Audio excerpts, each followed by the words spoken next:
သူများကိုယ်ဘာပြောပြောအဲ့ဒါကိုစဉ်းစားမနေနဲ့စဉ်းကျင်မနေနဲ့နော်ကိုကောင်းတဲ့ရထုတ်နိုင်အောင်ကြိုးစားရမယ်ပေါ့ဆက်ပြီးတော့မြတ်စွာဘုရားဆုံးမတာကပရိသံသူတစ်ပါးတို့ဤကတကတံပြုအပ်သောအမှုမပြုအပ်သောအမှုတို့ကိုနာအဝခေယအလုတ်တစ်ခုဂယုပြု၍ကြီးရှုဆင်ခြင်၍မနေရဒါလေးကြတော့ဓာတ်ရိုက်ပြောတာနော်သူများဘာတွေလုပ်တယ်ဘာတွေမလုပ်ဘူးဆိုတာကိုအလုတ်တစ်ခုကြီးတို့လုပ်ပြီးတော့အဲ့ဒါကိုခေါင်းထဲထည့်မနေတဲ့ဟုတ်လားသူများဆိုတာဒီနေရာမှာကိုယ်ဟာလွဲရင်သူများပဲဆိုတာကိုလည်းပဲရိုးရှင်းရှင်းနားလည်ဖို့လိုတယ်နော်သူများလို့ပြောတဲ့အခါကိုယ့်ရင်ကလူတွေမပါဘူးလို့ထင်ပါဆိုလို့တကယ်တမ်းကိုယ့်ရင်ကလူတွေအကြောင်းစဉ်းစားရင်းနဲ့ပဲပူရတာလောင်ကြရတာအနည်းဆုံးလူကကိုယ့်ကိုအရှို့နိုင်ဆုံးလူပဲဟုတ်လားဒါကြောင့်သူများလို့ပြောလို့ရှိရင်ကိုယ်ဟာလွဲရင်သူများပဲအဓိကသူများကိုယ်ဘေးကလူတွေကပို့ပြီးတော့သူများပဲလို့နားလည်ဖို့လိုနော်အဲ့ဒါမြတ်စွာဘုရားစိတ်ချမ်းသာခြင်းနဲ့ငြိမ်းအေးခြင်းနဲ့ဆိုလို့ရှိရင်သူများဘာတွေလုပ်တယ်ဘာတွေမလုပ်ဘူးဆိုတာကိုမစင်စားနဲ့တဲ့သူဘာလုပ်ပေါ့ဆိုလိုတာကဟုတ်လားအဲ့လိုဆိုရင်ဘာလုပ်ရမှာတော့ဘာကိုစဉ်းစားရမှာတော့ဘာကိုဆင်ခြင်ရမှာတော့ဆိုတော့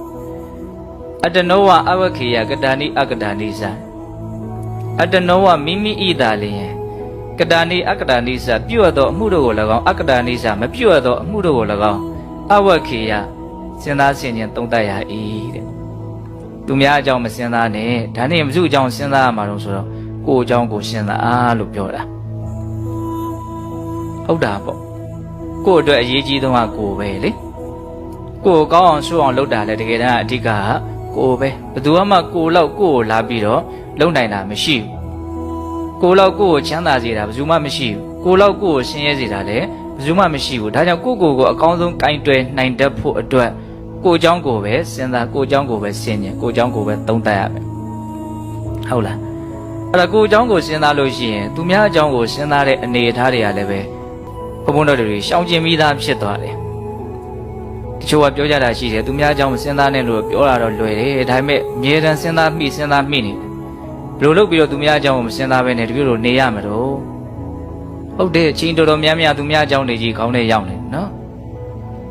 ဒါသူများအကြောင်းကိုစဉ်းစားတာကိုကိုယ်စိတ်ထဲကတိတ်ပြီးတော့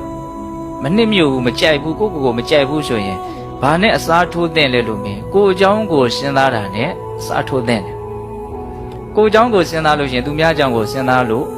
စဉ်းစားစရာမလိုသလိုဖြစ်သွားတနည်းအားဖြင့်ကိုအကြောင်းကိုကောင်းကောင်းသိလေသူများအကြောင်းကိုတိတ်ပြီးတော့စိတ်မဝင်စားလေတိတ်ပြီးတော့မစဉ်းစားခြင်းလေစဉ်းစားဖို့တိတ်မလိုအပ်ဘူးလို့နားလေပေါ့ကိုဘုံဘုံတို့ကဒါကိုယ်တိုင်ပုံစဉ်းစားကြည့်တယ်ပေါ့နော်ဘာကြောင့်သူများအကြောင်းတွေကိုခေါင်းထဲရောက်နေလေကိုအကြောင်းကိုခေါင်းထဲကိုတိတ်မထဲလို့ကိုအကြောင်းကိုခေါင်းထဲမထဲတဲ့အခါကျတော့ကိုအကြောင်းကိုမှန်မှန်ကန်ကန်မသိဘူးမှန်မှန်ကန်ကန်မသိတော့သူများအကြောင်းတွေကိုစိတ်ဝင်စားတဲ့အကောင်းတယ်လို့ထင်နေတာတကယ်တမ်းကကိုယ့်အတွက်စိတ်ဝင်စားတဲ့အကောင်းဆုံးကကိုအကြောင်းပဲဆိုကြပါစို့ကိုအကြောင်းကိုသာမှန်မှန်ကန်ကန်သိရင်သူများအကြောင်းကိုစဉ်းစားမိမှမဟုတ်ဘူးဆိုတဲ့စကားလေးကိုကောင်းကောင်းနားလည်စေခြင်းကိုအကြောင်းကိုဘယ်လိုမှန်မှန်ကန်ကန်သိရမှာတော့ဘုံဘုံတို့တွေမှာမပြေလေသေးတဲ့ပြဿနာတွေအများကြီးရှိတယ်မဖြေရှင်းရသေးတဲ့အရှုပ်အထွေးတွေအများကြီးရှိတယ်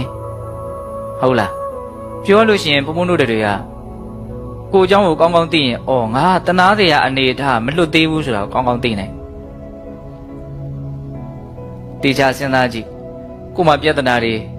တော့အရှုပ်အထွေးတွေတန်းလန်းနဲ့နေရတာတကယ်ကတော့အတိတ်ကာလကပြုခဲ့တဲ့အကုသိုလ်တွေ